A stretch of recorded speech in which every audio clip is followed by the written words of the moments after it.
James Lynch, I'm the Executive Director of the Arts Center Highland Park, and today I'm talking with Ginny Sykes, who's one of the featured artists in our current exhibit, Fiber, Fashion, and Feminism.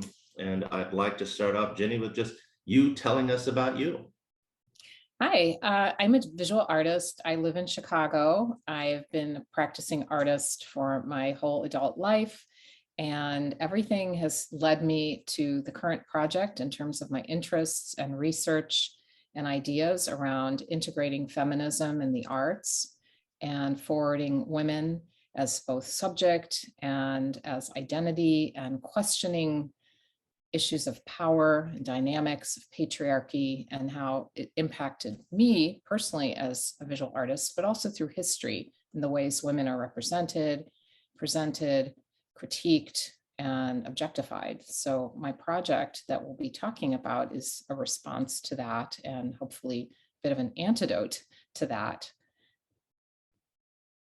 So we have how many panels out of, there's 100 in the series at least on display right now, right? Yes, this project is called 100 Women Collaborations Beyond the Veil, and it's a series of 100 portraits of contemporary women, all of which were shot in my studio.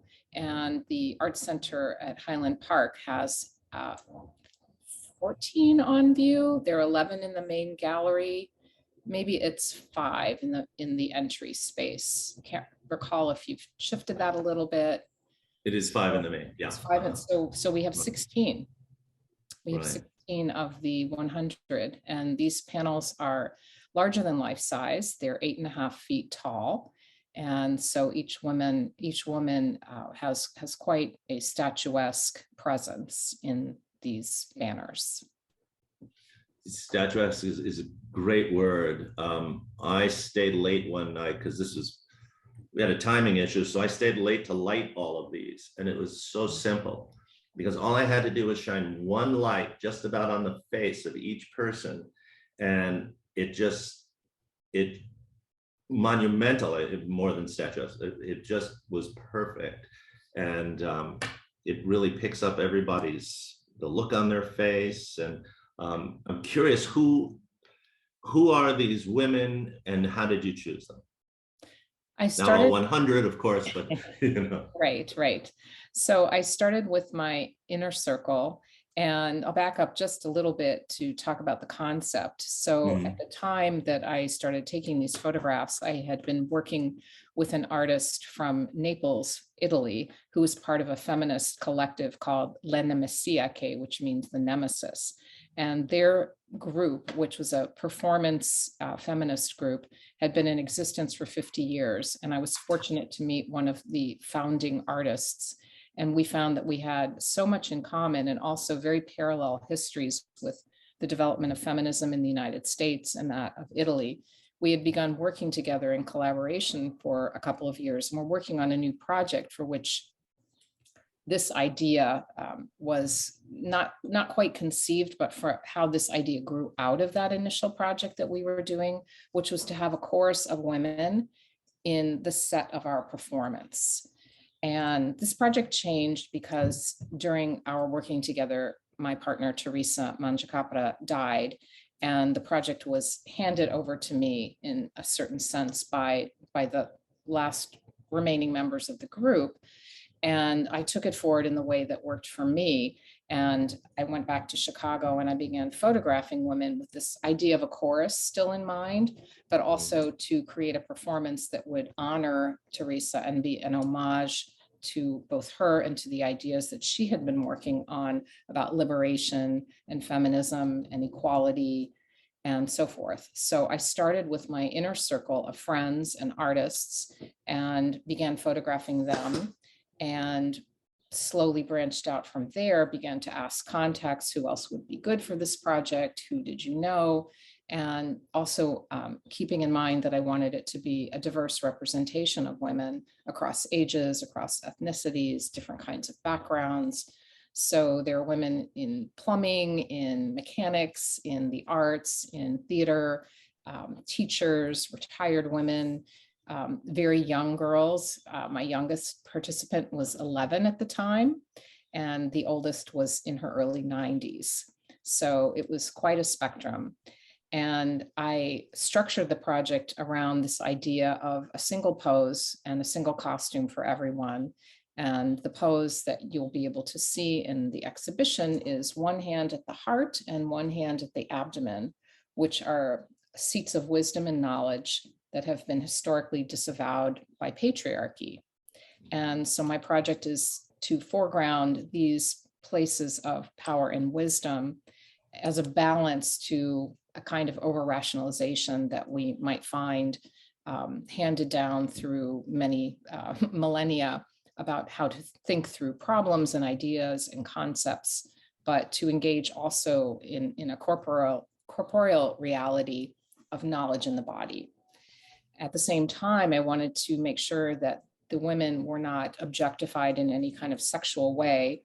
So I posed them in something that would drape over their bodies and also give a nod to the past without locking it into a particular time period. I wanted this project to both be in the present, but to hark back to imagined hidden histories of women's lives. So I'm trying to conflate those time periods. And I asked each woman to think about what they felt taking that pose, what they thought about their own situation in terms of personal power in history, in their current lives, what their relationship might be to feminism. And the final piece of this concept was, as I grew the project from a small number of banners to the larger scale of 100 over a period of a couple of years, I decided to use it in conjunction with celebrating 100 years of women's suffrage. So there was quite a transformation from the initial idea of the project, rooting it in Italy, to bringing it back to the US and creating a context that would also live and make sense for people viewing it here. And also with my own history, growing up and thinking about the non-passage of the ERA and the continued fight for voting rights and equal rights. So all of those things kind of fold into this document, while at the same time, each woman I felt, and this also was feedback they gave to me, was able to have their own embodied experience in the pose and in this collaborative situation, this moment of being photographed, being both vulnerable and honing in their own sense of embodied power. And two things come up. One is directly related to what you said, but I don't want to forget the other. So I'll go with that first. And that these photographs are on a blue colored gauze, and what you're saying about them showing up strong is absolutely true, but they're on a transparent material that is draped and hangs and moves with the wind. So it's both how strong and powerful everybody looks, and then the material itself. And how is that choice made?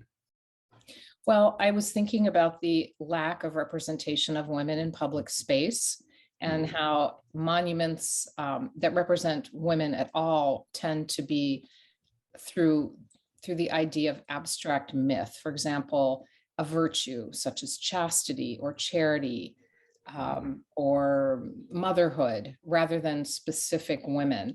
And these monuments also in public space, which generally honor men and usually war, some sort of conquest, some sort of heroic identity, are made of bronze or stone, something very hard, something very permanent. So I wanted to create my monument with a different materiality.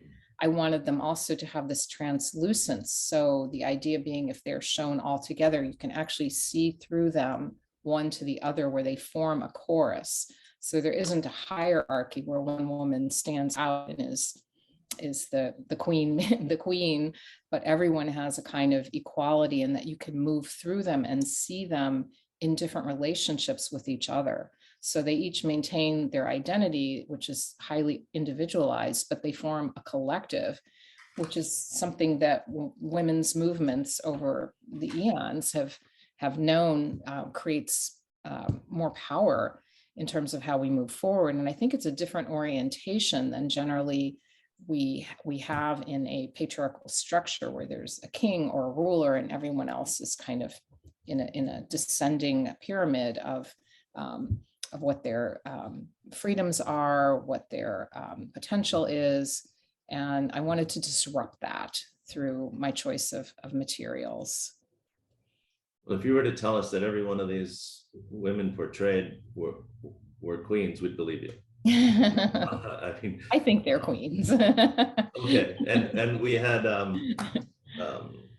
got to think of Rhonda Brown was here, and she had a whole series of her portraits were of Black women on chairs, but they all had some image of a crown behind them. It was formed by what's behind them or their hair, and that was very moving too. So it's a theme that we pick up here. You know, the Art Center, we try and feature artists who might otherwise be underserved, artists of color, women artists as much and as often as we can.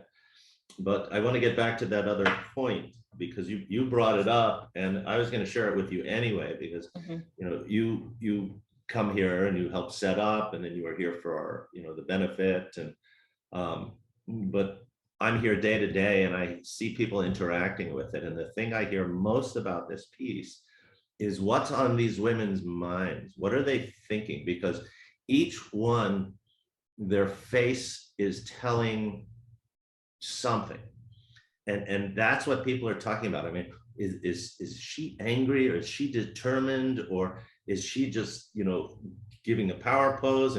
And people ask, you know, what do you think's on her mind? And literally that comes up more times than anything else about it.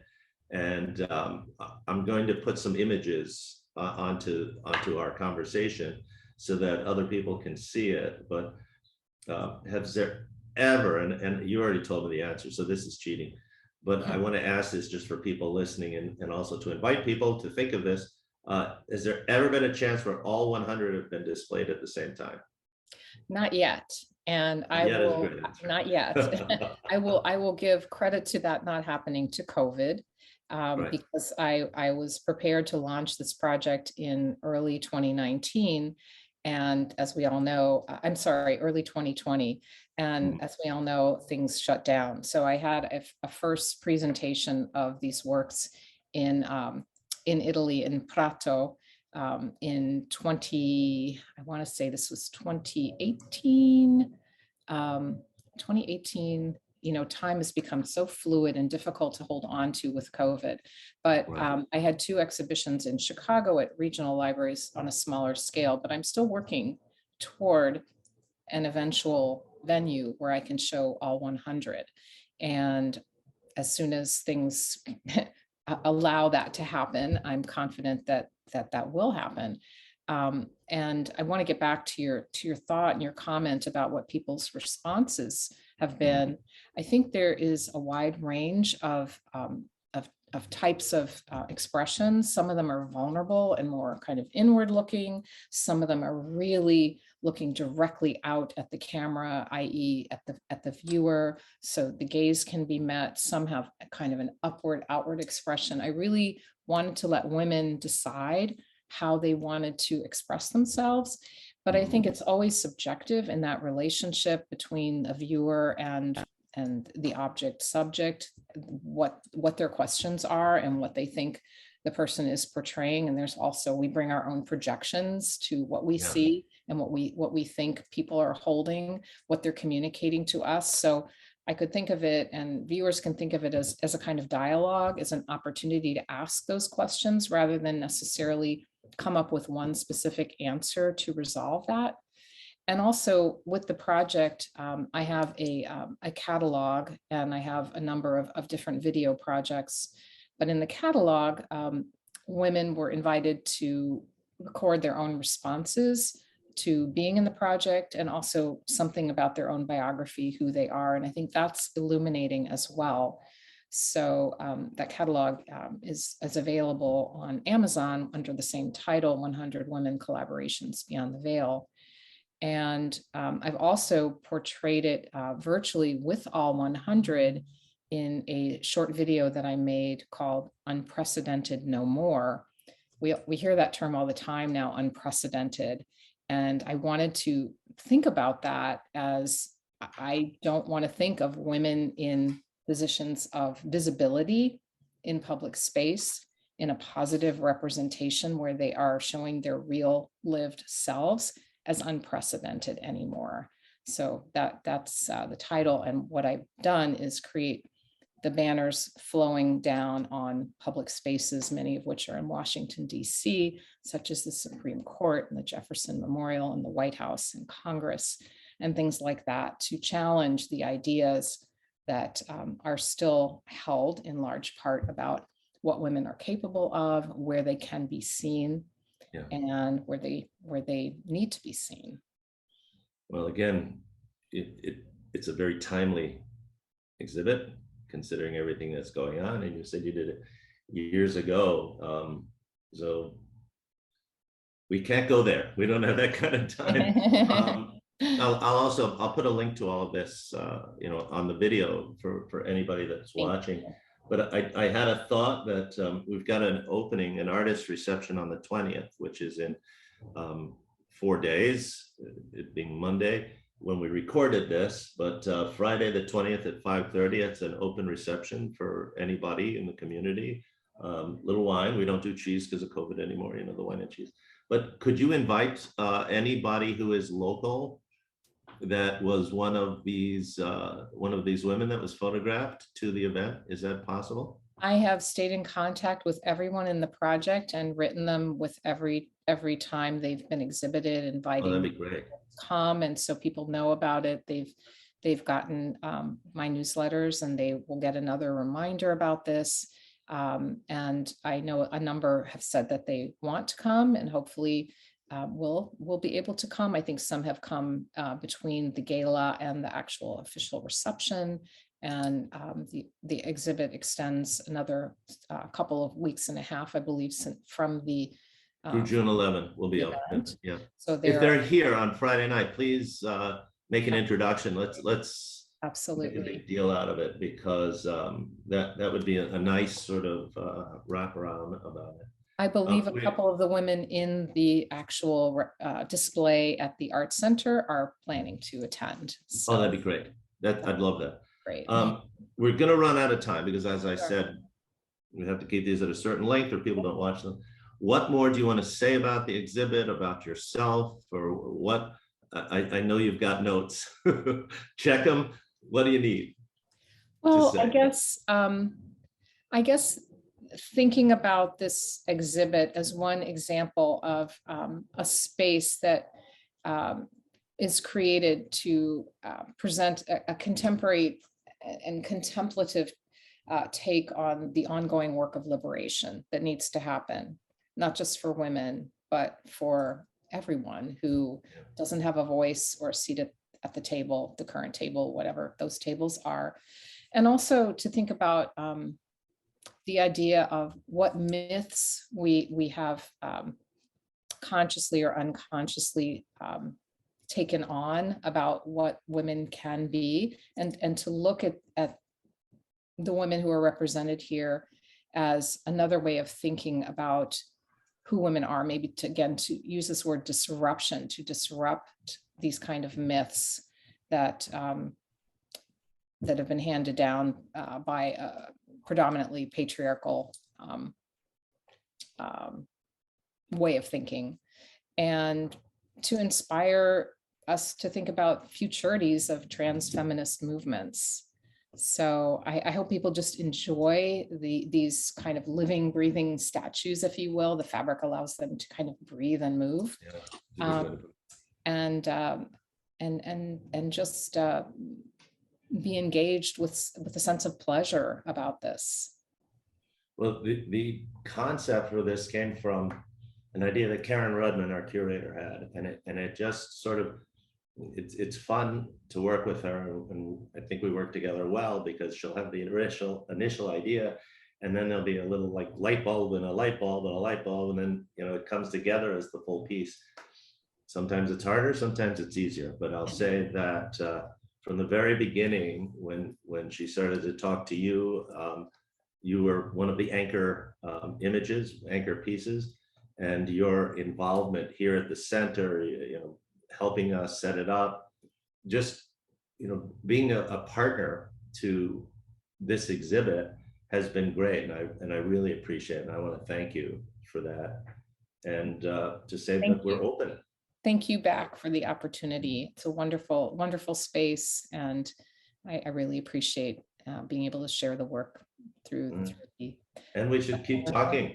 Karen, well, let's find out what else we can get up to, and what you're talking about. The theme is very important to all of us up here.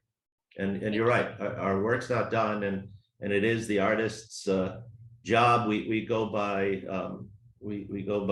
James Baldwin's remark, not everything that is faced can be changed, but nothing can be changed until it's faced.